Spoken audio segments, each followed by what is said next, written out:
अब question number 12 के दूसरे भाग में लिखा है, एक घन के किसी पृष्ठ पर एक अर्धगोले को स्थापित करके एक सजावटी ब्लॉक बनाया गया है। यदि घन का किनारा 5 सेंटीमीटर और अर्धगोले का व्यास 4.2 सेंटीमीटर हो तो ब्लॉक का कुल पृष्ठ क्षेत्रफल ज्ञात कीजिए। अर्थात इस प्रश्न में हमें बताया जा रहा है कि एक घन है और उस घन पर एक अर्धगोले को स्थापित करके एक ब्लॉक बनाया गया है। यानी इस तरीके से हम घन को बना सकते हैं। ये है एक घन और इस तरीके से एक घन है, ठीक ना। इस प्रकार से एक घन है, घन इस तरीके से, ठीक। और इस पर एक अर्धगोला को रख करके एक सजावटी ब्लॉक बनाया गया है, ठीक ना।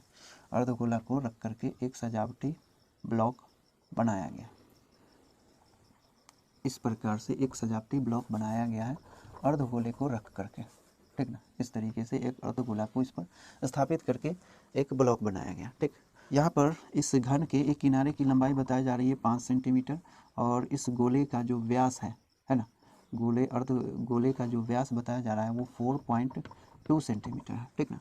तो इस प्रकार से जो सजावटी ब्लॉक बनाया गया है इसका पृष्ठ क्षेत्रफल हमें ज्ञात करना है, ठीक ना। तो यहाँ पर लिख लेंगे जो चीज़ दिया गया है। व्यास कितना है? व्यास है 4.2 सेंटीमीटर और घन का किनारा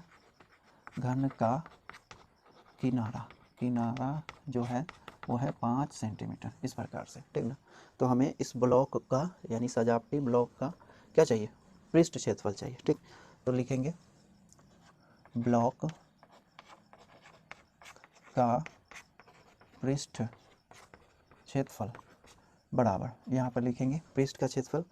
तो इसके लिए क्या करेंगे? इस पूरे घन का क्षेत्रफल निकाल लेंगे, ठीक ना। तो लिखेंगे घन का क्षेत्रफल, ठीक। अब घन के ऊपर एक अर्धगोला को स्थापित किया गया है ना।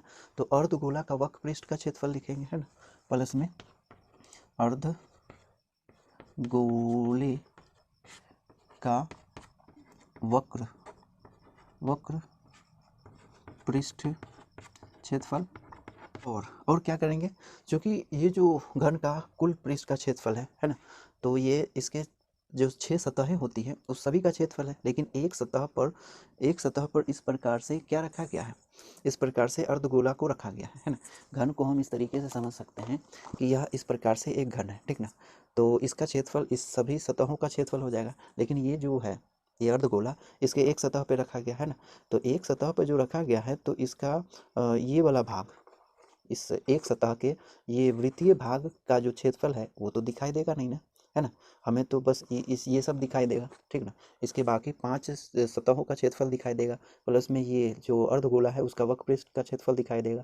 लेकिन ये जो इसके पोर्शन में आ रहा है, इसके वृत्तीय भाग में जो आ रहा है वो तो क्षेत्रफल दिखाई नहीं देगा ना। इसीलिए इस क्षेत्रफल को हटाना पड़ेगा, ठीक ना। इसे हटाना पड़ेगा, इसीलिए लिखेंगे अर्धगोले के वृत्तीय आधार का क्षेत्रफल, है ना। लिखेंगे माइनस करेंगे, ठीक ना, माइनस अर्धगोले के वृत्तीय आधार का क्षेत्रफल, इस प्रकार से, ठीक। तो इस ब्लॉक का क्षेत्रफल बराबर किससे होगा? घन का क्षेत्रफल यानी घन का टोटल क्षेत्रफल प्लस में अर्धगोले का वक्र पृष्ठ का क्षेत्रफल और माइनस करेंगे आधार, अर्धगोले के वृत्त आकार जो आधार है उसका क्षेत्रफल, उसको हटा देंगे, ठीक ना। तो घन का यहाँ पर क्षेत्रफल क्या हो जाएगा? 6L², ठीक।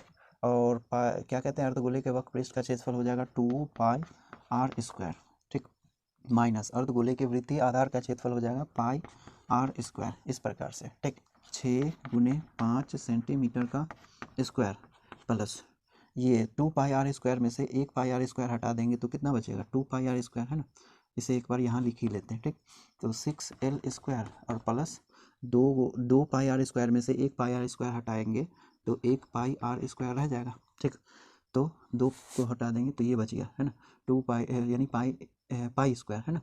तो क्या लिखेंगे यहाँ पर? पाई के बदले में π/7 और r की जगह पर यहाँ पर कितना है? इसका आधा, व्यास का आधा यानी 2.1 सेंटीमीटर गुने 2.1 सेंटीमीटर, इस तरीके से, ठीक ना। तो क्या कर सकते हैं यहाँ पर 6×25 सेंटीमीटर का स्क्वायर प्लस 22/7 गुने इसमें हम क्या कर सकते हैं, दशमलव को हटा देते हैं, तो बट्टे 10 इसे में 10, ठीक। तो कितना हो गया 21/10 गुने 21/10 इस तरीके से। तो 7 इकाई 7 और 7 या 21 इस तरीके से हो गया। अब 25 छक्के कितना हो जाता है 150 ना, हाँ 150। तो ये हो गया 150 प्लस, अब गुना करते हैं 21 और 3 में, तो 22 को रहने देते हैं और 21 गुने 3 तो 6 यानी 63। अब अट्ठे में कितना हो गया 100, 10 गुने 10, और यहाँ पर सेंटीमीटर का स्क्वायर और यहाँ भी सेंटीमीटर का स्क्वायर होगा, तो यहाँ भी सेंटीमीटर का स्क्वायर और यहाँ भी सेंटीमीटर का स्क्वायर, ठीक। या यहाँ पे जगह नहीं है, यहाँ लिख लेते हैं, ठीक। यहाँ पर या क्षेत्रफल बराबर ये हो जाएगा 150 सेंटीमीटर का स्क्वायर प्लस 22 गुने 63 करेंगे, है ना। तो यहाँ पर साइड में कर लेते हैं 22 गुने 63, तो 6 और 12 इस तरीके से, फिर 6 और 12 तो 6 8 3 और 1, तो कितना हो गया, ये हो गया 1386 सेंटीमीटर का स्क्वायर और बट्टे में है इसके 100, ठीक। अब इसे हटा देते हैं। अब कितना हो गया या फिर बराबर 150 तो है ही सेंटीमीटर का स्क्वायर, फिर प्लस में है 1386 सेंटीमीटर का स्क्वायर और बट्टे में 100, तो 100 है तो इसके 2 अंक से पहले दशमलव यानी 13.86 सेंटीमीटर का स्क्वायर, ठीक। तो ये दोनों को जोड़ देंगे तो कितना हो जाएगा, ये हो गया 68.361 सेंटीमीटर का स्क्वायर। अतः क्षेत्रफल बराबर हो जाएगा 163.86 सेंटीमीटर का स्क्वायर, ठीक ना। तो आप इतना नोट करें।